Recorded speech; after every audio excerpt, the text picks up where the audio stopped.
Hello, and welcome to this episode of the Spot Mag podcast. I'm your host, Crystal Swearingen, and today we have our guest, Anthony Gonzalez, mindfulness writer for the Spot Mag and all around expert in all things mindfulness. Thank you so much for being on the show today, Tony. Of course, always happy to be with you, Kristen. You know, when we spoke last time, we discussed mindfulness as a practice, and I said, let's go into it a little deeper and give people just the different elements of that. So today, our show, we're going to focus on a part of therapy or part of mindfulness, I guess it's more accurate, called DBT, Dialectical Behavioral Therapy. Can you tell us a little bit about what that practice is? Of course, yeah. So dialectical behavioral therapy is a theory and kind of a set of practices and ideas and skills that have been around, I would say, as a structure since I think the first book was written on it in 1993 by Dr. Marsha Linehan.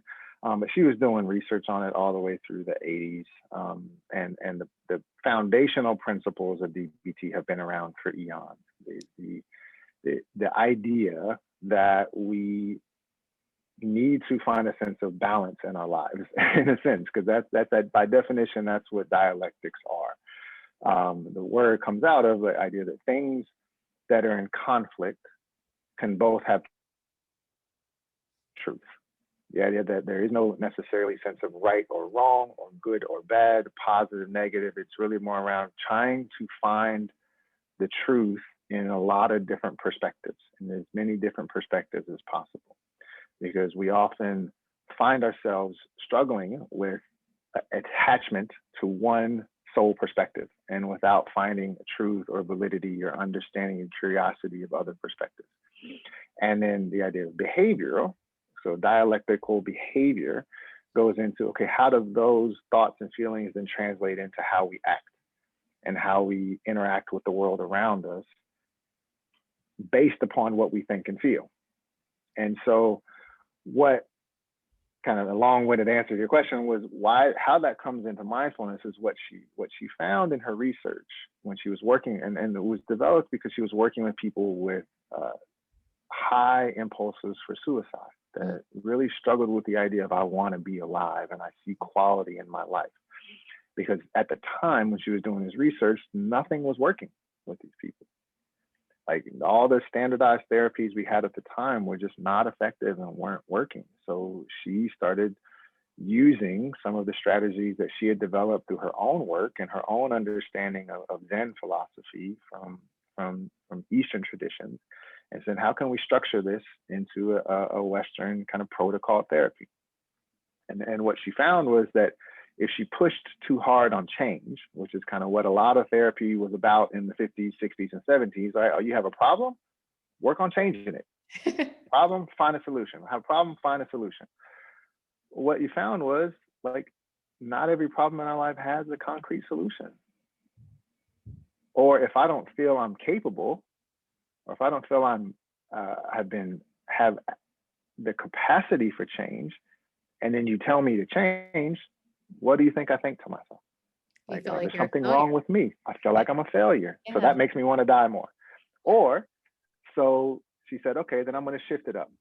I'm going to go into acceptance. I'm going to really work on validation and understanding and just tell people that, they're good enough as they are. Well, what if that person doesn't like who they are? Or they're really struggling with their relationships, or they feel neglected or abandoned, or they don't feel good about themselves, or they don't have any sense of self-esteem. And you say, okay, no, you're good enough as you are. And they're like, well, I don't like myself. So why aren't you going to help me change? And so there was this, what she found was what really works for a lot of us is not just focusing on acceptance or change. It's finding the dialectical balance to both, if that makes sense. It does. And where this came in was, okay, now I have to start with awareness. I cannot know how to change my reality until I work on learning to accept my reality as it is. And that is, in essence, the core of mindfulness is, can I be, and we talked about this last time, can I be present in reality as it is without asking it to be different? Can I be aware of that? Can I allow for that, my person to experience reality as it is? Can I embrace my thoughts and feelings as they are, knowing that I may need to push for change in some of those things, but I cannot know what I need to change until I know what is. And so then we'll get into in a few minutes, we'll get into kind of the how to do that. But in essence, it's like we have to be able to observe our reality. We have to be able to observe our experience in reality. And until we can do that, it will be difficult to change anything, any aspect or construct in our lives. That was a lot, but it was no, but it was brilliant, everything you said, because I think a lot of us struggle when you talk about balance, creating balance in your life. And you hear that people say, oh, the only way to change is to have the reward of pleasure high enough or the pain high enough is what creates change. But why do you have to accept one or the other? Why can't you? Right. I love that. I look at how I'm evaluating my own personal life, and I'm sure a lot of our listeners are too, saying, okay, well, you're right. I don't want someone just to say change and be something different because I don't know what different is. And I don't know what qualities of myself I want to take into that different and that next level. So when you're talking to people and you're going through this process, I'm assuming this takes time. This isn't a wake up. 100%. Yeah. It's not like it's not an event. It's a process. Just like mindfulness is not like putting it on the calendar. These are skills that you incorporate in your life on an every day and really are analyzing it. Could you give me like an example of a DBT, something that I may be thinking that's not in line with reality and how I would work on that? Absolutely. So can I go through like kind of when we talk about mindfulness in DBT, there's a way we structure that to help, because if anything, when we have these abstract concepts, what does it mean to be present? Like the first question is like, I don't know what you mean. Like, how do you do that? So the beauty of DBT, what Dr. Linehan did was she took these abstract concepts and broke them down into more tangible, actionable steps that people could really digest and understand. So she broke mindfulness down in a couple different ways. One is understanding kind of how our mind works, that we have an emotional mind, part of our self that kind of really is controlled by how we feel and the validity in that, and maybe sometimes the ineffectiveness of that. Like if we're constantly acting on anger or jealousy or fear or happiness, then we're not always going to get what we want, because we don't want to act just off pure emotion. And we have to validate what we feel all the time, because if I don't know if you've ever been invalidated in how you feel when you shouldn't be sad. Like that doesn't feel good to any of us, right? So, and then we have what's called a logic mind or a reason mind that says kind of what we think and awareness of our thoughts, and how can we focus on facts as what's real in life, what's tangible, what can be observed with our five senses. And the idea wasn't to say just focus on emotion or just focus on fact. Mindfulness, and what we call wise mind, is when we can synthesize those two things, when we can take these two circles and make them into one, when our emotions are feeding off of our logic is guiding and educating our emotion, and this kind of constant back and forth to where they're operating almost in very much in tune and in synthesis with each other. So then how does that look? It's like, so if I am feeling frustrated about something, and maybe I've been taught or I've learned through the course of my life when I'm really upset to act out and yell or scream or get angry at somebody. That might make me feel good right now. That might feed my emotional mind to say, okay, I'm doing something with all of this anger. But then logic mind says, what are you trying to accomplish? What are you actually angry about? Is it just about venting the frustration, or are you actually trying to solve a problem? So our emotion in that situation needs to consult, in a sense, our logic to say, what is the goal I'm trying to accomplish by being angry? And then logic can say, okay, now take that emotion and use it as a motivation to accomplish some goal. Like maybe it's I'm angry that I can't pay my bill right now. I can't pay my light bill. And so I could just scream at the wall. I could call up and yell at the rep about why I can't do this, or I can validate the frustration that there's a pandemic going on, and I've been furloughed from my job, and I can't do this. Okay, and then I can sit down and how can I problem solve? It doesn't mean we need to negate the anger, or sadness, or fear we feel, but let that guide us in problem solving.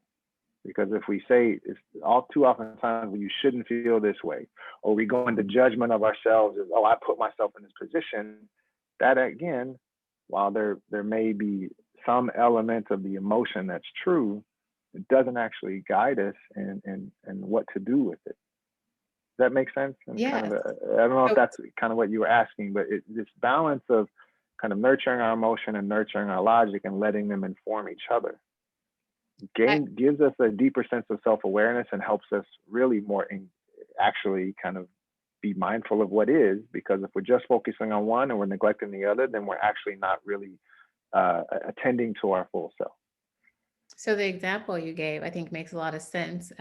So you can acknowledge that you're mad, like angry about Mhm. not being able to pay the bills, and still take in the fact that due to like the pandemic and not being able to Right, work, you're feeling frustrated, or maybe you have some anger at yourself because of that. So evaluating that and accepting that that can happen, but also saying, okay, now let's look at logical solutions, whether that be not cussing out right, the rep, but saying, are there any assistance programs for people who don't have work, and getting to that point. So they're working together, using your emotions and the exactly. raw honesty of how you're feeling, but finding a solution through that. Is that kind of Exactly right. Exactly okay? right. And and Oh, and look at even me. the All logic, yeah, no, like me too. And even the logic of like sometimes things are our fault.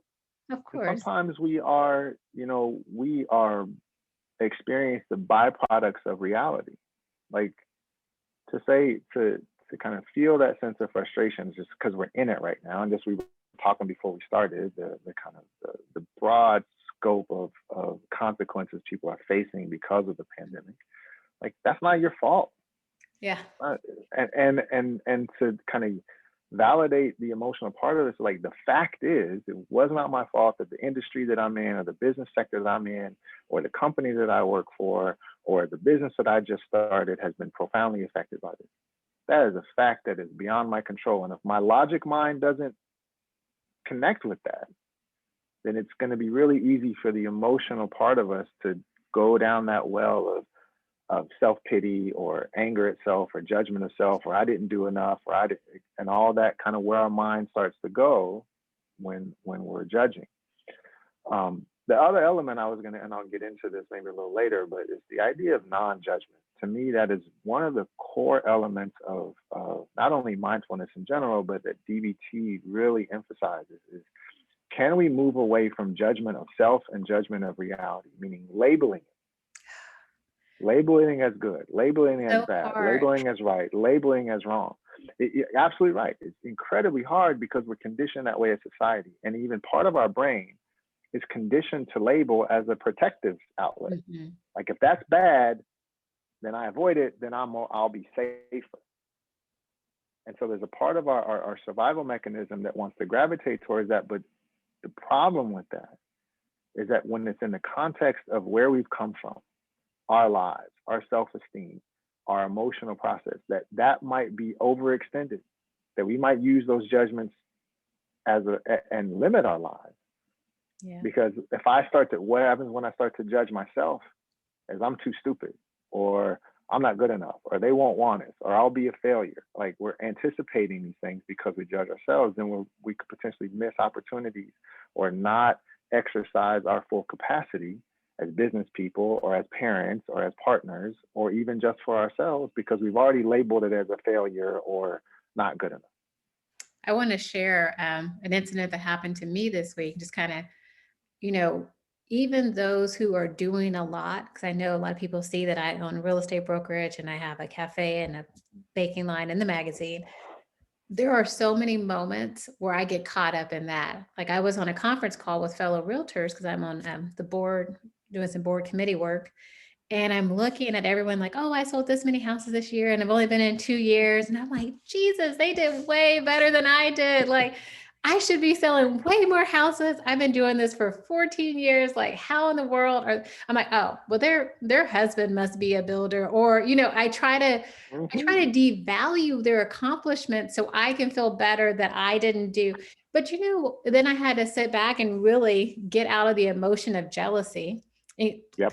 check my ego. Like, okay, Crystal, yes, they did more than you did, but you still had a really good year.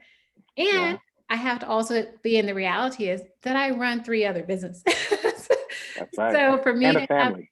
And and I'm a single mom with kids. yeah, yeah, So for me exactly. to have the expectations that all of, like you said, your life experiences, when you come from where I come from and you build yourself up to Hmm. doing these things, you can't look at the person next to you and perceive that you're lacking. And I That's had right. a really rough time this week with we talked a little bit before the call, but I get into those things and it's such a, and it, once you know better, because I've been working with DBT for a while now, because, everyone Hmm. knows I'm in therapy is the best thing ever. You should all do Great. it. And Tony does work with clients outside of Florida. So Yeah, telehealth is 100%. real. So, Yeah.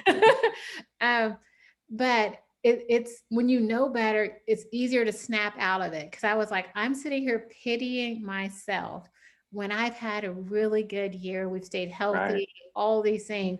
But one moment of someone else being proud of what they accomplished, which doesn't take anything from them, made me feel very insecure and like I was That's right. less than, and I judged my Hmm. experiences based on their successes. That's So, right. Yeah. yeah, you guys, you have to like this process and this education is so important. I hope you guys tune into the series as we continue because like it will help you really get down to the root of what you're feeling and figure out Mhm. solutions. So I wanted to just share that because I felt like that was a moment where I was able to implement that in my own life and work towards solutions and not feeling like less than, if that's makes Mhm. I, the fascinating is like I often talk about this with my clients, or even when I'm working with other professionals, because I do a lot of professional supervision for other young therapists or therapists that are just trying to hone their craft. That there's this paradox in a sense of acceptance becomes the change element. sense. That we think about solutions as these tangible things that are different. And what I hear in your, I think it's a brilliant example, Crystal, of just simply stepping back and saying, I accept where I'm at. I Mhm. accept my station, my accomplishments, my struggles as they are, without comparison to others. Mhm. That became the change element. That became the thing that actually helped you feel better in the moment and push back against the envy or jealousy or self-judgment that you were feeling.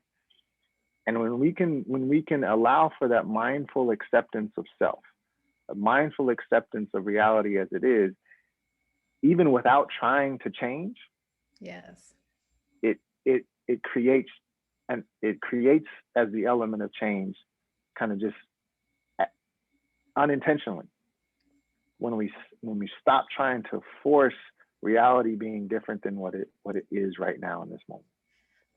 I know And so pre-therapy, that's a brilliant example. There's a brilliant example. So I will tell yeah. you guys, pre-therapy, Crystal would have went through that list. I'm like, oh, well, she knows this. I would have really like wallowed in that feeling for Hmm. probably days and really Hmm. allowed it to strip me from the joy of, it's funny, I mentioned all the things I did and you said, and you also have kids because Right. like, I don't even think about some days. I'm like, you're also schooling and raising 2 kids that are in the house and Yeah. one in college who I'm still schooling and raising because it never ends, I guess. It never ends. Yeah. uh, because you get so caught up in thinking your life, like all these things are just normal, when really they Hmm. are. You have to accept that with that, there are some limitations. Like I choose to be home when my kids are at my house during school hours because they need to know that I'm here if they need me. And they're Right. older, but still it's giving them that support. So that takes away from the time that I could be doing some other things like in real Hmm. estate or showing because I schedule my day to make family first. So That's right. Yeah. because I've learned that And then, balance can't I'm not really good at trying to create this fake perfect balance. well, Interesting, and because it talks about this in DBT, but and I think there's even more to it. That when we strive for this sense of balance, we only want that balance to feel good. That we only think about balance as, oh, things feel okay. That actually, when we're working towards balance, we have to validate that sometimes reality is not going to feel very good. That sometimes we have to be able to validate the emotion of sadness or frustration or struggle or anxiety, that sometimes that will be there. And the more we don't try to push that away, the more we allow for that to be present, it actually can be a part of that process of change, that we accept those emotions as part of the ebbs and flows of life and the ups and downs.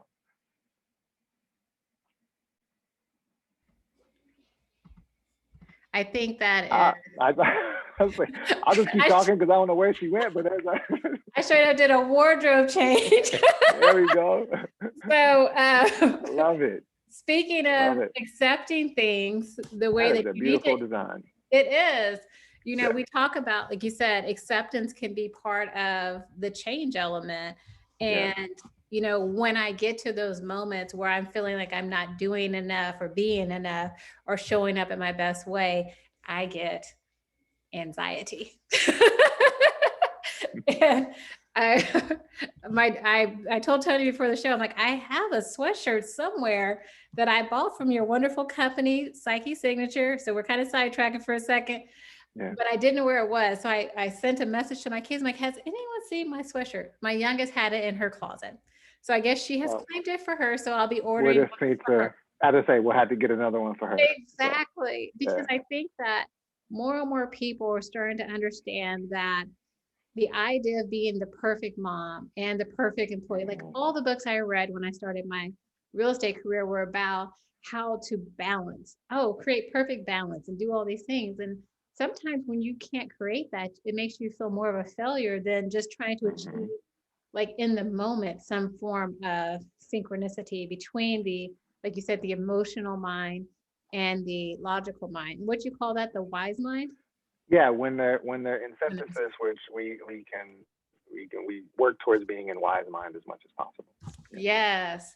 And when I first started my practice of the magazine, and you started writing for us in the very beginning, and as I've gone through the therapy and worked with you on so many of the amazing projects you're doing. So for those who didn't hear last month, Tony has a clothing line called Psyche Signature, and you can buy hoodies and t-shirts, and it's basically, there's different diagnoses on it. And I love how it's kind of set up like a periodic table. This is super comfy. It's like what color is this one? The natural linen? That's natural. Yeah. Yes. It's like almost like a cream, very kind of a very soft off-white color. Yeah. And it's very comfortable. Like the material is really good quality. But I love wearing it. I've worn it to Target before my kids stole it from me. Because I think that so many people are trying to find this perfect balance and their perfect identity. And, like if you don't like you said before with the Dr. Linehan, was that the correct name?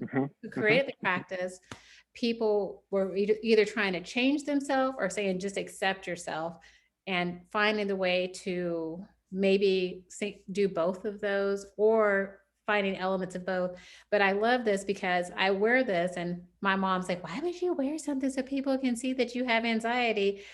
But I think that's the point. It's like when people look at your life and they think it's only the screenshots on Instagram or just your Facebook, they don't see you as a multidimensional person that has other things they're dealing with. And this is like, hey, I also have these issues too. I'm just like you. And then it doesn't become a stigma. That's right. So tell us a little bit. That's beautifully said. I need you to go like onto our commercial and say that. Yeah, like because no, that's exactly the intention of the line, is that we struggle so much with these things in isolation. That they are the whispers of and in the echoes of our mind and the internalizing of that struggle. And then if we, the part of acceptance becomes the change. If I can accept myself enough to wear this, I am in fact changing how I perceive myself, that I can reduce, at least work towards fighting back against that stigma that not only society puts on me, but I have then in turn put on myself, Yes. saying that I shouldn't feel this way, that there's something wrong with me, that I struggle with this. And it doesn't mean we don't work towards overcoming it or trying to kind of find better ways of coping with these things. But being able to acknowledge that this is real, this is a part of me, and there's reasons why my existence has these elements to it. That I can, the more I understand it, the more I can communicate it, the more I can communicate it, the less I feel, and the more I can actually maybe access help and support that I might need. And when I don't know, because one of the things, the core tenets of DBT, just coming back to that for a second, is that part of the reason why I struggle is because I don't know how to change it. Mm. And if I was never taught, or I've never shown, or I've never had the opportunity, or when I did try, it didn't work for whatever reason. And part of the reason why I struggle is because I don't know how. So we need to enhance our capabilities to be better. Yes. And sometimes that enhance our capabilities to be better is being better in accepting ourselves as we are. I love it. I love And it. so thank you for that. I love that design. That's one of my it was one of the first designs I made Well, first when one I was making all of that. and you have lots of different diagnoses for the shirts that people can choose Yes. from. Yeah. I will say my daughter brought this down and I immediately changed into it. She goes, I hope your camera's off. I said, yeah. We'd have to make this a R-rated. Yeah, I know, right? Yeah. That's funny. That's funny. So anyways, so this every month you have your line. When people place their orders on your website, you partner with a charity. So what's the February charity that we can support? Yeah, so before we jump in, I just want to really say sorry. thank you to NAMI Palm Beach County, who has partnered with us for January 2021. They've been a great partner in supporting our efforts over the course of the month, and we're hopefully going to be tabulating the sales from this month and be able to make a donation to them in the coming week. So we're actually need to talk with them over the next week to set that up. So we are, as January comes to a close, we're very excited to announce that we're actually going to be partnering with the Alliance for Eating Disorders for February of 2021. You can go research more about their facility or their services at the allianceforeatingdisorders.com. And part of the reason why we chose them, I think it's they provide a wonderful range of services to people, from direct service to education to group services, virtual services. But next month is Eating Disorders Awareness Week. Oh. And the final week of February is the National Recognition Week of understanding more about the scope of eating disorders, the type of struggles people have with body image, with food and nutrition and trauma and all of the elements that go into that. And they actually have a wonderful weekend called their Not One More campaign. And we'll be posting much more about information about that campaign on our Facebook and Instagram page in the next couple of days.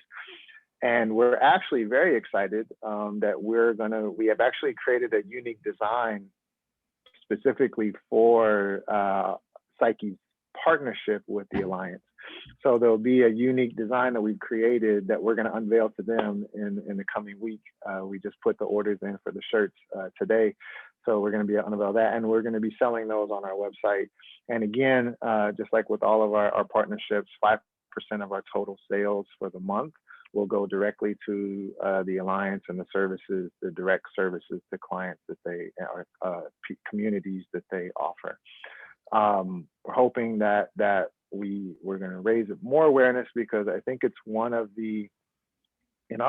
particularly in our modern times with social media and Instagram and Snapchat and this idealized body image, that it is becoming more and more and more of a struggle for particularly young women, but people don't understand men as well. I think the last statistics I saw from 2019 are 1 in 4 newly diagnosed cases of eating disorder are actually men, Wow. which people don't tend to think about. I mean, it might manifest differently, and it's still within the scope of what we would call an eating disorder. And I think what we need to better understand, and I think the Alliance does a wonderful job of, is learning how to be healthy in all sizes and shapes, and not and learning to accept oneself, and on a deeper level, that we don't have to craft ourselves to look a certain way to be okay and feel okay with ourselves. And it's, there's a lot of elements I don't want to dive too much into clinically, but around why these things often manifest, where they come from, what are the connections. And I think to learn, we'll hopefully be able to, over the coming month, we'll be doing a lot more education around that in partnership with the Alliance, of using our social media outlets to broaden the understanding of eating disorders in general. I also think, particularly to my heart, it's one of the things that is often overlooked in minority communities. We often do not think about this in Black and Brown communities, of kind of how this affects us. Like and how much food and nutrition and body image becomes it's just something that's dismissed. And I really hope that we can gain a greater understanding that this is not just a issue that affects one segment of the population. That many of us in our communities can deal with this, and we're hoping to raise more awareness around this, and not only educating people on understanding it themselves, but if they are struggling, how to seek help. I love that. I think you're 100% right. Because I know that for myself, I've been on a journey to try to get healthier, but while accepting who I am and where I'm at today, but constantly, looking for different ways to improve myself so I feel healthier. But, as I started this journey, I realized that in my culture, in my family, and even how I've raised my children, most of the things we do are around food. Like Yep. my daughter was like, let's go get coffee. Let's go get lunch. I'm like, everything is food. And how do you create a relationship that's not based on the food? When I was sad as a child and we didn't have much, we struggled a lot. We ate. We always had food. And so Right. I love that. I'm excited to hear how this goes for the rest of the month and on our next episode, because we're going to do Mindfulness Monday. Tony's the only show that's going to come out on Mondays. Everyone else is on a Tuesday. But Mindfulness Monday sounds better than, I couldn't figure out what would rhyme with Tuesday. So I'm not that creative. Yeah, me either. So Yeah. I'd like to I know we discussed we're going to go through the mindfulness and DBT, and we'll have a new topic for you guys next month, but I'd like to circle back to discussing a little bit more of that if we can in the next show. Yeah, absolutely we can. And I want to introduce also, if I can, plug a little bit beyond the clothing line, that my business partner and I were actually starting an interview series ourselves that are going to be primarily focused on, it's kind of a sub of the Psyche Signature called the Psyche Experience, where it's going to be interviewing people from all walks of life to talk about their lived experience with mental health, whether it's their own journey or the journey they've kind of lived because of a family member's struggle. And what we're trying to do with it is really highlight what it's really like for people. Mm-hmm. And so we can kind of organically break the stigma, because just like wearing the shirt says, I am more than this diagnosis, me, and this is part of me, that when we go into these conversations to say, oh, maybe I meet a teacher, or I meet a doctor, or a successful real estate professional, or, you know what I mean? That this is, these struggles with our mental health permeate all walks of life. And that means that I don't have to feel so ashamed of my struggle. Mm-hmm. And hopefully their lived experience will help educate maybe somebody that's watching on what they can do to help themselves or what they can do to help understand and accept their own journey. And so we're really excited. The first one is going to hopefully launch next week. Is actually going to be my Jennifer interviewing me. And so excellent. And where can people find this?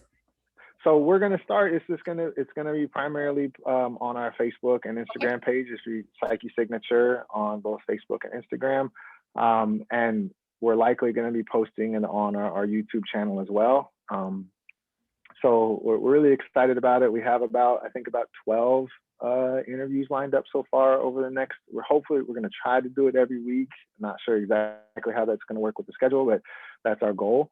From CEOs of companies, founders of not-for-profits, and your neighbor. You know, I'm really looking for wanting to find and interview people that are can talk about what it's really like, because that's our, you know, when we talked about the first time about the hashtag campaign of ask me what it's like, that's what we plan to do with the Psyche experience, is to ask people what it's really like for them.